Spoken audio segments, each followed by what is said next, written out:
বন্ধুরা, তোমাদের YouTube channel GK ম্যানে তোমাদের স্বাগত। বন্ধুরা, আমরা প্রত্যেক দিন যে বাছাই করা কমনযোগ্য প্রশ্ন উত্তরের সিরিজ তোমাদের সামনে শুরু করেছি, যেগুলো আপকামিং কিন্তু বিভিন্ন রকম পরীক্ষা, সেখানে ডাব্লিউবিপি থেকে শুরু করে কেপি থেকে শুরু করে তোমাদের যে ডাব্লিউবি এসএসসির যে গ্রুপ সিডি রয়েছে, ডাব্লিউবিপিএসসির যে ক্লার্কশিপ রয়েছে, মিসলিনিয়াস রয়েছে, সেই সমস্ত পরীক্ষার জন্য কিন্তু খুবই গুরুত্বপূর্ণ এবং এখান থেকে প্রশ্ন কিন্তু তোমরা কমন পাবে। ঠিক আছে, তাহলে চলো শুরু করব। প্রথম যে প্রশ্নটা এখানে তোমরা কিন্তু অবশ্যই মক টেস্ট আকারে দেবে এবং উত্তর দেওয়ার চেষ্টা করবে। দেখো প্রথম কি বলছে, গান্ধীজি কবে দান্ডি যে অভিযান এটা করেছিলেন? 1930, 21, 42 না 35? তো উত্তর কী হবে?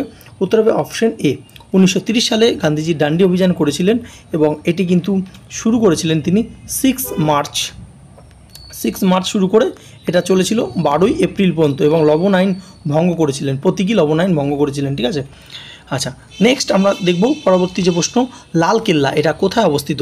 আগ্রা, দিল্লি, লখনৌ না কলকাতা? উত্তর কী হবে? উত্তর হবে অপশন বি, দিল্লি।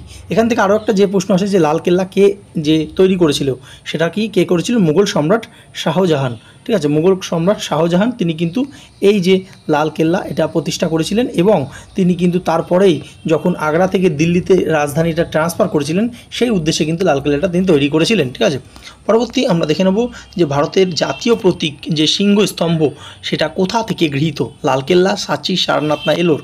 উত্তর হবে অপশন সি, সারনাথ। সারনাথ কোথায় রয়েছে? এটা উত্তরপ্রদেশে রয়েছে। ঠিক আছে, এই সারনাথের থেকেই কিন্তু আমাদের যে ন্যাশনাল যে এমব্লেম বা সিংহ স্তম্ভ এটা কিন্তু নেওয়া হয়েছে। এটা কবে ভারতবর্ষের যে জাতীয় প্রতীক হিসেবে নেওয়া হয়েছে সেটা হচ্ছে 1950 সালে 26শে জানুয়ারি এটাকে কিন্তু যে জাতীয় প্রতীক হিসেবে নেওয়া হয়েছে। তারিখটা এবং সালটা কিন্তু মনে রাখবে। নেক্সট আমরা দেখব পরবর্তী যে প্রশ্ন 4 নম্বর, সার্ক। তো সার্কের সদর দপ্তর এটা কোথায়? তো সার্ক 1925 সালে এটা প্রতিষ্ঠা হয়েছিল। এর সদর দপ্তর কোথায় সেটা জানতে চাওয়া হয়েছে। ঢাকা, নয়াদিল্লি, কাঠমান্ডু না ইসলামাবাদ?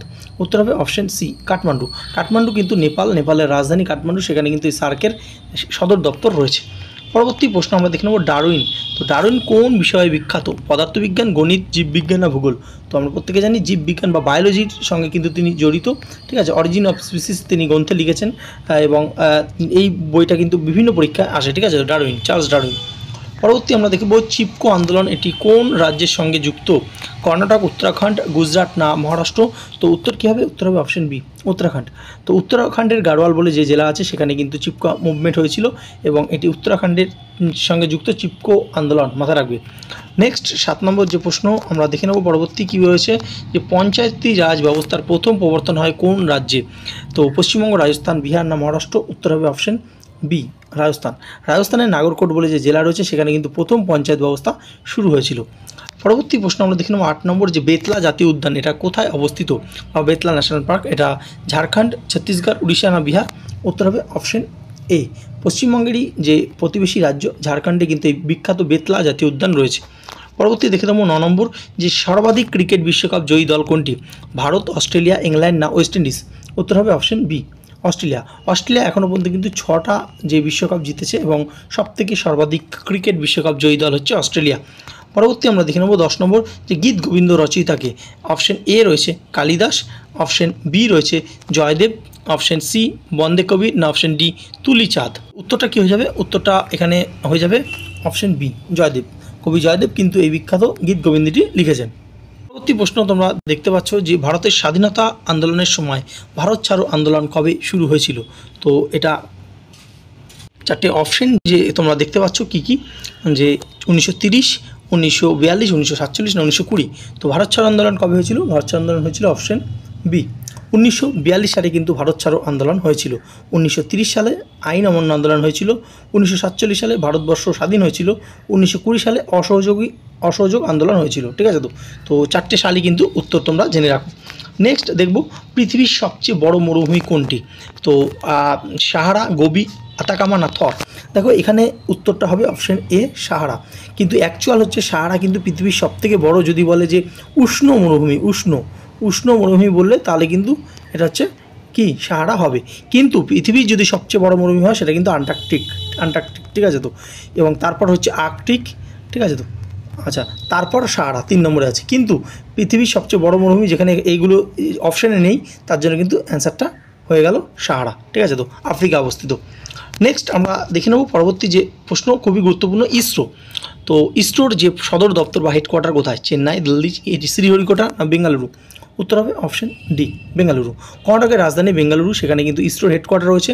আর ইসরো কত সালে প্রতিষ্ঠা হয়েছিল? 1969 সালে ইসরো কিন্তু প্রতিষ্ঠা হয়েছিল, মাথায় রাখবে। নেক্সট 14 নম্বর প্রশ্ন, যে দিল্লির বর্তমান মুখ্যমন্ত্রী কে? অরবিন্দ কেজরিওয়াল, মনীষ সিসোদিয়া, রাহুল গান্ধী না রেখা গুপ্তা? উত্তর হবে অপশন ডি, রেখা গুপ্তা হচ্ছে দিল্লির বর্তমান মুখ্যমন্ত্রী। ঘোষণা তোমাদের জন্য আছে যে তোমরা যারা ওয়েস্ট বেঙ্গল যে স্কুলের গ্রুপ সিডির পরীক্ষাটা পাখির চোখ করছো, এবং তোমাদের কাছে কিন্তু একটা দারুণ সুযোগ আছে এই পরীক্ষাটা পাস করার, এবং খুব তাড়াতাড়ি কিন্তু রিক্রুটমেন্টটাও হবে, এক্সট্রা যে সিটও কিন্তু বাড়িয়ে দেওয়া হয়েছে। তো যারা এটাকে পাখির চোখ করছো, তো তোমাদের জন্য আমরা একটা কোর্স নিয়ে এসেছি। সেই কোর্সটা হচ্ছে যে ওয়েস্ট বেঙ্গল স্কুল সার্ভিস যে মক কাম নোটস ব্যাচ। মক কাম নোটস কারণ কেন বলা হচ্ছে? কারণ এখানে শুধুমাত্র মক না, তোমরা গুরুত্বপূর্ণ নোটস অর্থাৎ চ্যাপ্টার ভিত্তিক নোটস এবং তার এমসিকিউ যেগুলো পুরো বাছাই করে পরীক্ষায় আসার মতো, সেগুলো এরকমভাবে আমাদের তৈরি করা হয়েছে। এগুলো তোমরা এখানে কিন্তু পাবে। তো এখানে তোমরা দেখতে পাচ্ছ কী কী পাবে, আমরা একবার বলে দিই তোমাদের। দেখো, যে গ্রুপ সির টোটাল 20টা মক টেস্ট পাবে তোমরা, এবং যেখানে ম্যাথ, ইংলিশ, জিকে থাকবে, এবং প্রশ্নগুলোর উত্তরগুলো এক্সপ্লেনেশন করে থাকবে। অর্থাৎ মক টেস্ট দেবে তোমরা, তারপর আমরা অ্যান্সার শিট দেবো, অ্যান্সার শিটের সমস্ত কিছু তোমরা পেয়ে যাবে। ঠিক সেরকমভাবে গ্রুপ ডিতেও 20টা mock test, full mock test থাকবে, যেখানে ম্যাথ, জিকের প্রশ্নগুলো পুরোপুরি তোমরা পাবে এক্সপ্লেনেশন সমেত। ঠিক আছে? তো এবং কী পাবে এছাড়া কিন্তু ম্যাথের অ্যারিথমেটিক রয়েছে, জানো তোমরা পরীক্ষাতে। তো অ্যারিথমেটিকের পুরো ভিডিও ক্লাস চ্যাপ্টার ভিত্তিক, মনে করো যে প্রফিট অ্যান্ড লস থেকে শুরু করে যে রেশিও, প্রপোর্শন, ঠিক আছে, তো নাম্বার সিস্টেম, প্রত্যেক কটা চ্যাপ্টার পুরো ভিডিও ক্লাস, রেকর্ডিং ক্লাস পেয়ে যাবে। অর্থাৎ যখন খুশি তুমি তোমার মতো করে কিন্তু দেখতে পারবে। এছাড়া কি প্রতিটি বিষয় যেমন history, geography, science, polity, static, GK, current affairs, প্রত্যেকটি চ্যাপ্টার ভিত্তিক তোমরা মক টেস্ট দিতে পারবে, এবং তার সঙ্গে কিন্তু চ্যাপ্টার ভিত্তিক নোটসও আমরা প্রোভাইড করছি, যেগুলো পড়লে তোমাদের আর কোনো রকম বই পড়া লাগবে না। ঠিক আছে? তো তোমরা এগুলো পড়েই কিন্তু পরীক্ষা পাস করতে পারবে। তাছাড়া ইংলিশের গুরুত্বপূর্ণ নোটস, পুরো চ্যাপ্টার ভিত্তিক ইংলিশের নোটস, এবং গুরুত্বপূর্ণ ওয়ান ওয়ার্ডস থেকে শুরু করে যে ইডিয়ামস থেকে শুরু করে, অর্থাৎ মনে করো একটা ওয়ান ওয়ার্ডস রয়েছে, তার কিন্তু 4টে অপশনেরই বেঙ্গলি মিনিংও লেখা রয়েছে। যারা নোটসটা দেখতে চাও, অবশ্যই তোমরা আমাদের নিচে যে লিঙ্ক রয়েছে, যে সেখানে গিয়ে তোমরা জানাও আমাদের যে ডেমো নোটস দেখতে চাও, তো দেখিয়ে দিতে পারি আমরা। তো এছাড়াও কি রয়েছে? এছাড়াও সাম্প্রতিক ঘটনাবলী, বিগত 1 বছরের পুরো যেটা ইবুকটা তোমাদের দিয়ে দেওয়া হবে, তোমরা সেখান থেকে কিন্তু পড়ে নিতে পারবে, এবং গুরুত্বপূর্ণ বাছাই করা নোটস কিন্তু এখানে দেওয়া হবে। এছাড়াও পশ্চিমবঙ্গের বিভিন্ন পরীক্ষায় বিগত বছরের প্রশ্ন উত্তরগুলো কিন্তু তোমাদের এই নোটস আকারে দেওয়া হবে। তাছাড়া মক টেস্টও তোমরা দিতে পারছো। এছাড়াও কিন্তু বিভিন্ন বিষয় যেগুলো বলছিলাম, যে প্রত্যেকটা বিষয়ে কিন্তু নোটস তোমরা এখানে কিন্তু পেয়ে যাবে, এবং এই ব্যাচে ভর্তি হলে তোমাদের কিন্তু আর কিন্তু কোনো রকম ব্যাচে ভর্তি হওয়া লাগবে না। ঠিক আছে? তো এখানে তোমরা দেখতে পাচ্ছ এই যে প্রাইসটা, অনেকে কিন্তু অলরেডি অ্যাডমিশন নিয়ে নিয়েছে। তো এখন কিন্তু এটার প্রাইস রয়েছে 899, কিন্তু এখন অফার প্রাইস চলছে 499। একবার ভর্তি হলে পুরো পরীক্ষার আগে পর্যন্ত এই ক্লাসটা হবে। ঠিক আছে? তো এবং যারা অ্যাডমিশন হতে চাও, এই নম্বরে তোমরা হোয়াটসঅ্যাপ করতে পারো। ঠিক আছে? প্রশ্ন তোমরা দেখতে পাচ্ছ যে গঙ্গা নদী কোথা থেকে উৎপন্ন হয়েছে? গঙ্গোত্রী, যমুনেত্রী, মানস সরোবর না নন্দা দেবী? উত্তর কী হবে? উত্তর হবে অপশন এ, গঙ্গোত্রী।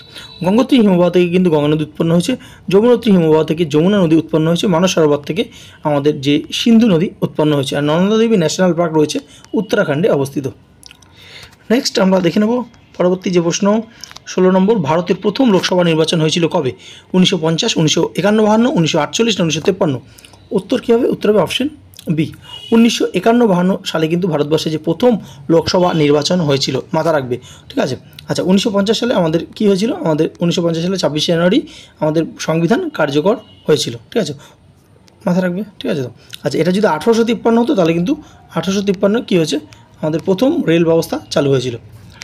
নেক্সট আমরা দেখে নেব যে অসাম্প্রদায়িকতা শব্দের অর্থ কী? ধর্মের বিস্তার, সকল ধর্মে বিশ্বাস, ধর্মীয় পক্ষপাতিত্ব না ধর্মনিরপেক্ষতা? তো অসাম্প্রদায়িকতা মানে হচ্ছে ধর্মনিরপেক্ষতা, অর্থাৎ কোনো ধর্মের প্রতি কিন্তু তার যে মনোভাব খারাপ নয়, সব ধর্মকেই তিনি মেনে চলেন, সেটা হচ্ছে ধর্মনিরপেক্ষতা। ঠিক আছে? তো নেক্সট পরবর্তী যে আমরা প্রশ্ন দেখব, বিশ্ব বন্যপ্রাণী দিবস এটা কবে পালন করা হয়? 3রা মার্চ, 5ই জুন, 16ই সেপ্টেম্বর না 1লা ডিসেম্বর? তো উত্তর কী হবে?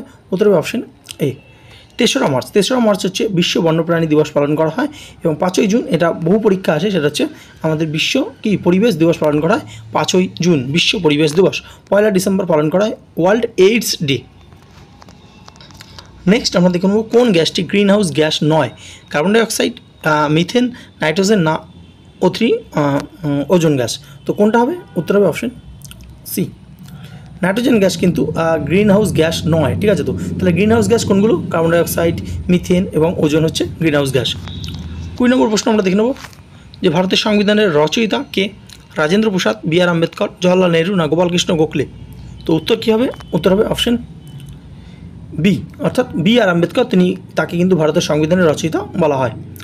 নেক্সট আমরা দেখব যে 21 নম্বর প্রশ্ন, নেটওয়ার্কিং শব্দটি কোন ক্ষেত্রে ব্যবহার করা হয়? কৃষি, বিজ্ঞান, কম্পিউটার না ইতিহাস? তো প্রত্যেকে আমরা জানি যে কম্পিউটারের সঙ্গে কিন্তু এই নেটওয়ার্কিং শব্দটি জড়িত। নেক্সট 22 নম্বর প্রশ্ন আমরা দেখব হাওড়া ব্রিজ কোন নদীর তীরে অবস্থিত? কোন নদীর ওপর অবস্থিত?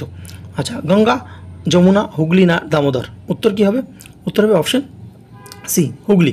তো গঙ্গা নদী, হাওড়া ব্রিজ কিন্তু হুগলি নদীর ওপর অবস্থিত এবং হাওড়া ব্রিজের অপর নাম রবীন্দ্র সেতু। মাথায় রাখবে, রবীন্দ্র সেতু হচ্ছে হাওড়া ব্রিজের অপর নাম। নেক্সট 23 নম্বর প্রশ্ন, যে সবচেয়ে বড় গণতন্ত্র দেশ কোনটি? 4টে অপশান দেখতে পাচ্ছ, যুক্তরাজ্য, চীন, ভারত না রাশিয়া? তো আমরা প্রত্যেকে জানি ভারত। ভারত হচ্ছে সবচেয়ে বড় গণতন্ত্র দেশ। আচ্ছা, পরবর্তী প্রশ্ন তোমরা দেখতে পাচ্ছ কি বলছে, নন্দন কি? একটি পাখি, একটি সিনেমা হল ও শিল্পকেন্দ্র না একটি নদী? উত্তর হবে অপশন সি, নন্দন হলো একটি সিনেমা হল এবং শিল্পকেন্দ্র হচ্ছে নন্দন। নেক্সট কলকাতা অবস্থিত। আচ্ছা, নেক্সট বাংলার প্রাচীন রাজধানী কোনটি? কলকাতা, গৌড়, কৃষ্ণনগর না মালদা? উত্তর হবে অপশন বি, গৌড়। গৌড় বাংলার কিন্তু প্রাচীন রাজধানী ছিল। পরবর্তী আমরা দেখব 26 নম্বর যে প্রশ্ন, এটা কিন্তু একটা কারেন্ট অ্যাফেয়ার্স, যে 2024 সালে, ঠিক আছে। তো আচ্ছা, ইংলিশটা এটা 24 হবে। 2024 সালে G20 সম্মেলন কোথায় অনুষ্ঠিত হয়েছিল? 4টে অপশান তোমরা এখানে দেখতে পাচ্ছ, কী কী আছে, দুবাই, রিয়াদ, ব্রাজিল, আর একটা কী রয়েছে, জাকার্তা। তো উত্তর কী হবে? উত্তর কিন্তু হবে ব্রাজিল, ঠিক আছে। তো দেখো 2024 সালে যে G20 সম্মেলন হয়েছে সেটা হচ্ছে ব্রাজিলে।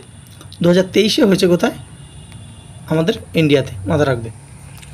পরবর্তী প্রশ্ন আমরা দেখে নেব যে কী বলছে, ভারতের নতুন সেনাপ্রধান 2025 হিসেবে কে নিযুক্ত হয়েছেন? General Upendra Trivedi, general Pankaj Sharma, general Arun Sharma না জেনারেল অভিষেক ঘোষ? উত্তর হবে option A, general Upendra Trivedi. Next আমরা দেখব যে স্বর্ণিম অখিল ভারত অভিযান 2025 এটা কিসের সঙ্গে সম্পর্কিত? কৃষি উন্নয়ন, ডিজিটাল শিক্ষা, সামরিক প্রস্তুতি না আত্মনির্ভর ভারত? উত্তর হবে অপশন সি, সামরিক প্রস্তুতির সঙ্গে এটা কিন্তু জড়িত এবং 2025 সালে যে আমাদের যে প্রজাতন্ত্র দিবস হয়েছিল সেখানে কিন্তু এটা একটা থিম হিসেবেও কাজ করেছে। পরবর্তী প্রশ্ন, এটা তোমাদের হোমওয়ার্ক প্রশ্ন, কি বলছে, চলচ্চিত্রের ক্ষেত্রে ভারতের সর্বোচ্চ পুরস্কার কোনটি?